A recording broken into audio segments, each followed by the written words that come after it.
Hello friends, good morning. मैं हूं MJ. और फ्रेंड्स, जैसे कि बारिशों की सीज़न ऑलमोस्ट हर जगह अभी बारिशें होना स्टार्ट हो चुकी है।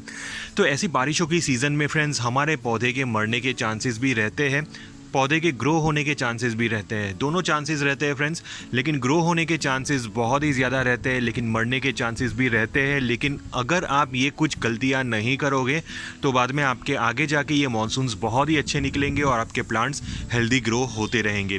तो आज का टॉपिक यही है कि हम मानसून की सीज़न में हमें ऐसी गलतियां नहीं करनी है जिसकी वजह से हमारे पौधे मर सकते हैं। तो सबसे पहली गलती है फ्रेंड्स, वो है वाटरिंग। आप सभी को पता है फ्रेंड्स, बहुत ही कॉमन चीज़ है वाटरिंग का। लेकिन फ्रेंड्स, रेनी सीजन में जनरली अगर आपकी यहाँ डेली बारिशें गिरती रहती हो तो ऐसी कंडीशंस में तो पानी देना ही नहीं है। कॉमन सेंस की बात है, आप सभी को पता होगा कि हमें ऐसी कंडीशंस में तो पानी बिल्कुल भी नहीं देना है। लेकिन जब बारिशें बहुत ही अनकॉमन हो, यानी कि अनइवन बारिशें गिरती रहती हो, यानी कि एक दिन अगर सुबह थोड़ी सी हल्की सी बारिश हो गई, अपर सरफेस की मिट्टी को फ्रेंड्स उसने थोड़ा सा हल्का सा गीला कर लिया, लेकिन फ्रेंड्स आपका प्लांट जैसे ही दिन जाएगा, दोपहर के बाद अगर फ्रेंड्स आप अपने गार्डन में जाओगे तब आप अपने प्लांट को देखोगे तो प्लांट के सारे लीव्स झुके हुए होंगे, क्योंकि फ्रेंड्स बारिशें उतनी नहीं गिरी है जितनी प्लांट की रिक्वायरमेंट है वाटरिंग की। तो ये एक बहुत ही ज़्यादा इंपॉर्टेंट चीज़ है। जैसे ही बारिशें गिरती है फ्रेंड्स तब हमें पानी नहीं देना है, हमें थोड़ा सा टाइम देना है। अबाउट 2-3 घंटे देखिए बारिशें कितनी होती है। अगर बारिशें ज़्यादा होती है तो पानी देने की ज़रूरत है ही नहीं। लेकिन फ्रेंड्स अगर बारिशें रुक जाती है तो ऐसी कंडीशंस में हमें वाटरिंग करनी पड़ती है। कल फ्रेंड्स सुबह मेरे यहाँ बारिश हुई थी, लेकिन बहुत ही हल्की बारिश हुई थी, जिसकी वजह से शाम तक फ्रेंड्स मेरे बहुत सारे प्लांट्स के लीव्स झुक गए थे। तो अगर बार बार ये कंडीशंस क्रिएट होती है, मानसून की सीज़न है, अगर आपके प्लांट्स बार बार फ्रेंड्स पानी की कमी की वजह से अपने लीव्स ड्रॉप करने लग जाते तो बाद में आपके हाइबिस्कस हुए, बाद में रोजेज हुए, ऐसे प्लांट्स को फ्रेंड्स बाद में स्ट्रेस में ऐसे प्लांट्स फ्रेंड्स बाद में स्ट्रेस में जा सकते हैं, क्योंकि ये प्लांट को पानी की बहुत ही ज़्यादा ज़रूरत होती है। तो ऐसे प्लांट्स में ध्यान देना है फ्रेंड्स कि जैसे कि पानी अगर हम ज़्यादा देते हैं तो भी प्लांट को नुकसान हो सकता है, अगर पानी कम देते हैं तो भी प्लांट को नुकसान हो सकता है। तो ये बहुत ही ज़्यादा कॉम्प्लिकेटेड मैटर यहाँ पे हो जाता है। तो आपको फ्रेंड्स वो थोड़ा सा संभालना होगा। दिन में 2 बार फ्रेंड्स आप अपने गार्डन में ज़रूर जाइए, दिन में 2 बार अपने प्लांट्स की कंडीशन देख लीजिए। अगर प्लांट को पानी की ज़रूरत लगे सॉइल चेक कर लीजिए। अगर सॉइल आपको बहुत ही ज़्यादा हार्ड एंड ड्राई दिखे तब आप अपने प्लांट के अंदर अच्छी तरह वाटरिंग कर सकते हो। दूसरा सवाल ये आ सकता है फ्रेंड्स कि अगर आपने बहुत ही अच्छी वाटरिंग अपने प्लांट्स के अंदर कर ली लेकिन उसके बाद तुरंत बारिश गिर गई, तो इसमें भी फ्रेंड्स ज़्यादा घबराने की ज़रूरत नहीं है। नॉर्मल चीज़ है फ्रेंड्स, मेरे साथ बहुत बार ऐसा होता है। जैसे ही फ्रेंड्स सुबह का टेम्परेचर, सुबह का क्लाइमेट बहुत ही अलग होता है, और सुबह फ्रेंड्स अगर मैं देखने जाऊँ मेरे बहुत सारे प्लांट्स की सॉइल अगर ड्राई होती है तब मैं अच्छी तरह वाटरिंग कर लेता हूँ, लेकिन अबाउट 1-2 घंटे के बाद बहुत ही तेज़ बारिशें आ जाती है। तो बारिशों की सीज़न में ये जो चीज़ है फ्रेंड्स, ये चीज़ बहुत ही ज़्यादा कॉमन होती है, तो उसमें ज़्यादा घबराने की ज़रूरत नहीं है। ऐसी कंडीशंस में आपके प्लांट नहीं मरेंगे। लेकिन फ्रेंड्स नेक्स्ट दिन जब आप अपने प्लांट की सॉइल के अंदर वाटरिंग करने आते हो तब सबसे पहले आप अपने प्लांट की सॉइल चेक कर लीजिए। अगर प्लांट की सॉइल फ्रेंड्स गीली हो, मॉइस्ट हो, तब पानी डालने की बिल्कुल भी ज़रूरत नहीं है। लेकिन जैसे ही आप अपने प्लांट की सॉइल को टच करते हो, अपर सरफेस की जो मिट्टी रहती है फ्रेंड्स, वो मिट्टी आपको बहुत ही ज़्यादा ड्राई दिखती है, तो ऐसी कंडीशंस में हमें पानी अच्छी तरह दे देना है। तो ये एक नॉर्मल चीज़ आपको बस ध्यान रखनी है कि प्लांट की सॉइल जैसे ही आपको ड्राई दिखे तब पानी डाल दीजिए, लेकिन कभी भी मॉइस्ट और वेट सॉइल्स में कभी भी पानी मत डालिए। ये चीज़ बहुत ही ज़्यादा इंपॉर्टेंट है, जिसकी वजह से फ्रेंड्स आप अपने प्लांट को अच्छी खासी कंडीशन में रख सकते हो या मानसून की सीज़न में। दूसरी चीज़ है फ्रेंड्स, वो है पेस्ट। बहुत ही ज़्यादा सीरियस प्रॉब्लम होता है पेस्ट का, खास करके फ्रेंड्स मैं हाइबिस्कस और रोजेज़ की बात करता हूँ। रोजेज़ के ऊपर फंगस लग जाते हैं, ब्लैक स्पॉट फंगस बहुत ही ज़्यादा कॉमन होता है फ्रेंड्स ये मानसून की सीज़न में। तो ब्लैक स्पॉट फंगस की वजह से फ्रेंड्स आपके रोजेज़ धीरे धीरे करके येलो लीव्स प्रोड्यूस करना स्टार्ट कर लेंगे। आपके रोजेज़ के जो लीव्स होंगे उसके ऊपर ब्लैक कलर के स्पॉट्स आपको देखने को मिल जाएंगे, तो आप समझ जाइए कि आपके प्लांट के ऊपर फंगस लगा है। तो ऐसी कंडीशंस में फंगीसाइड तुरंत अप्लाई करना बहुत ही ज़्यादा ज़रूरी है। और फंगीसाइड कब अप्लाई करना है? फंगीसाइड तभी अप्लाई करना है जब आपके यहाँ बारिशें रुकी हुई हो, और ख़ास करके अगर सुबह के वक्त अगर आप फंगीसाइड अप्लाई करते हो तो बहुत ही अच्छी चीज़ है। शाम को, रात को फ्रेंड्स अभी जनरली आप वाटरिंग करना, इंसेक्टिसाइड स्प्रे करना वगैरह सब अवॉइड कीजिए। अगर आप सुबह के टाइम करोगे तो बहुत ही अच्छा आपको रिजल्ट मिलेगा। लेकिन अगर आपके पास सुबह टाइम नहीं हुआ, अगर आपके पास सिर्फ रात के वक्त ही आपको टाइम मिलता है तो बाद में आप कर सकते हो। लेकिन फ्रेंड्स सुबह के वक्त अगर आप कोई भी इंसेक्टिसाइड, फंगीसाइड अगर आप अपने प्लांट के ऊपर स्प्रे करोगे तो बाद में आपके प्लांट के ऊपर रिजल्ट आपको बहुत ही अच्छा मिलेगा। तो ये एक चीज़ ध्यान रखिए, फंगीसाइड कब स्प्रे करना है। फंगीसाइड फ्रेंड्स हमें तभी स्प्रे करना है जब आपके प्लांट के ऊपर फंगस दिखे तब।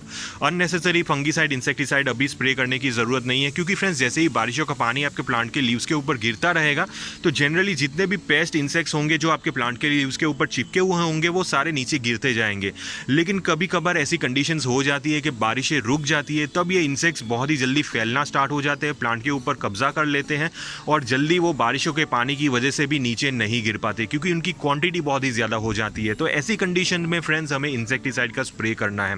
तो दो ऑप्शन है फ्रेंड्स आपके पास, ऑर्गेनिक और केमिकल।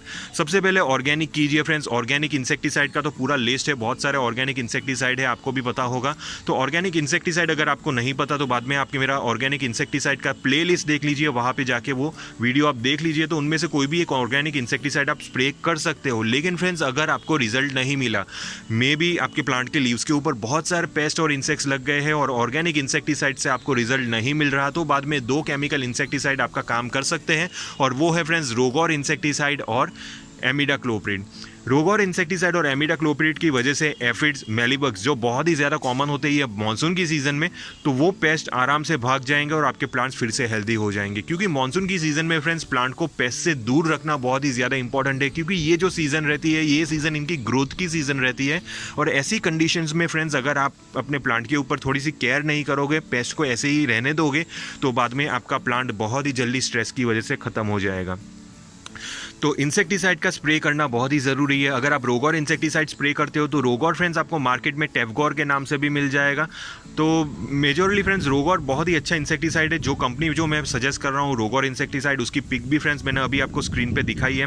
तो ये जो इंसेक्टिसाइड है आपके प्लांट के ऊपर एफिड्स और मेलीबग्स पे बहुत ही ज़्यादा इफेक्टिव है और ये दोनों इंसेक्ट आराम से भाग जाएंगे। इंसेक्टिसाइड का डोजेज फ्रेंड्स हमें 2 ml लेना है 1 लीटर पानी में और अच्छी तरह फ्रेंड्स हमें अपने प्लांट के लीव्स के ऊपर बाद में अच्छी तरह स्प्रे कर लेना है। एक चीज़ का ध्यान रखिए, जैसे ही आप अपने प्लांट के लीव्स के ऊपर और वगैरह स्प्रे करते हो ब्रांचेस के ऊपर, तो बाद में फ्लावर्स के ऊपर अगर आप स्प्रे करोगे तो आपके फ्लावर्स थोड़े से बर्न हो जाएंगे। ये एक मेंटली प्रिपेयर्ड रखिए। जैसे ही आप कोई भी इंसेक्टिसाइड आप अपने प्लांट के ऊपर स्प्रे करोगे और फ्लावर्स के ऊपर फ्रेंड्स वो इंसेक्टिसाइड लगेगा तो बाद में आपके फ्लावर्स थोड़े से डैमेज होंगे। तो या तो फ्रेंड्स आप अपने प्लांट के ऊपर से फ्लावर्स कट कर लीजिए, उसके बाद अच्छी तरह इंसेक्टिसाइड स्प्रे करिए। हफ्ते में एक बार स्प्रे ज़रूर कर लीजिए। हफ्ते में एक बार स्प्रे करोगे तो बाद में आपके प्लांट के ऊपर रिजल्ट ज़रूर मिल जाएगा। और तब तक हमें स्प्रे करना है जब तक आपके प्लांट्स के ऊपर से सारे एफिड्स और मेलीबग्स भाग नहीं जाए। दूसरा फ्रेंड्स आ जाता है एमिडाक्लोप्रिड। एमिडाक्लोप्रिड स्पेशली फ्रेंड्स मैं आपको सजेस्ट करता हूँ वाइट फ्लाइज के लिए। वाइट फ्लाइज फ्रेंड्स आपके प्लांट्स के ऊपर ये मानसून की सीज़न में आराम से लग सकती है। बहुत ही खतरनाक फ्रेंड्स ये बीमारी होती है, हमारे प्लांट्स को बहुत ही जल्दी ख़राब करना स्टार्ट कर लेती है।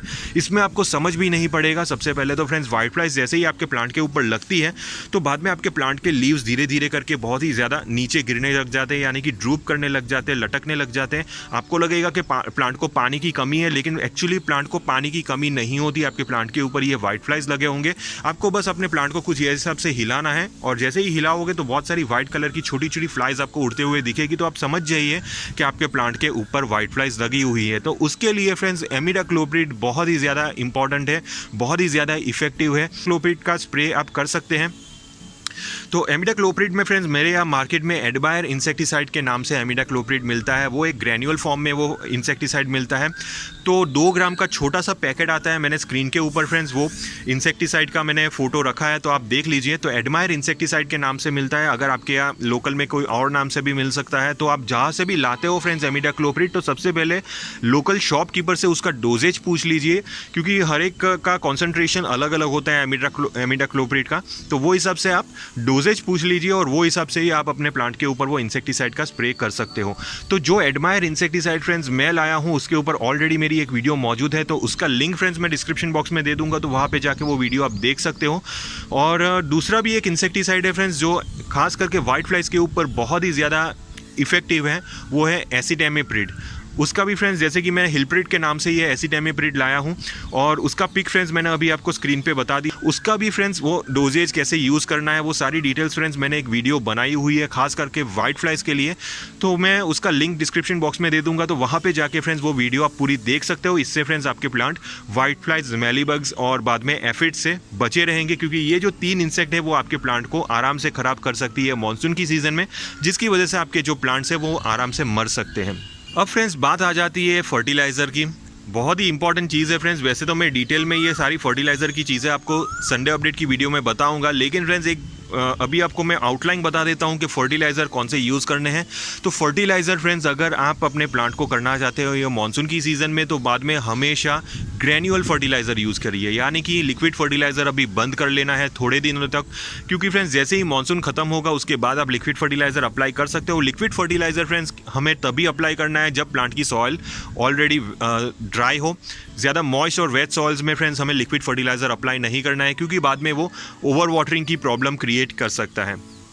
तो लिक्विड फर्टिलाइज़र अभी बंद कर लीजिए। ग्रैन्युअल फर्टिलाइज़र में वर्मी कॉम्पोस्ट बहुत ही सबसे बेस्ट फर्टिलाइज़र है ये, और ये इंपॉर्टेंट और की फर्टिलाइज़र है फ्रेंड्स ये मानसून की सीज़न में आपके प्लांट की हेल्थ के लिए और आपके प्लांट की ग्रोथ के लिए।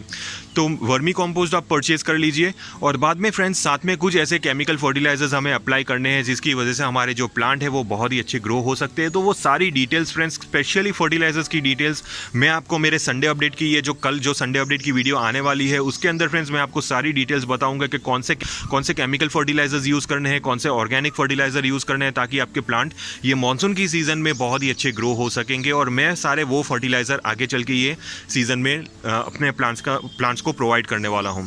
तो ये कुछ ऐसी बेसिक चीज़ें हैं फ्रेंड्स जिसकी वजह से आपका जो प्लांट है वो मर सकता है ये मानसून की सीज़न में, और अगर आप ये सारी चीज़ों का ध्यान दोगे तो बाद में आपके प्लांट की कंडीशन अच्छी रहेगी।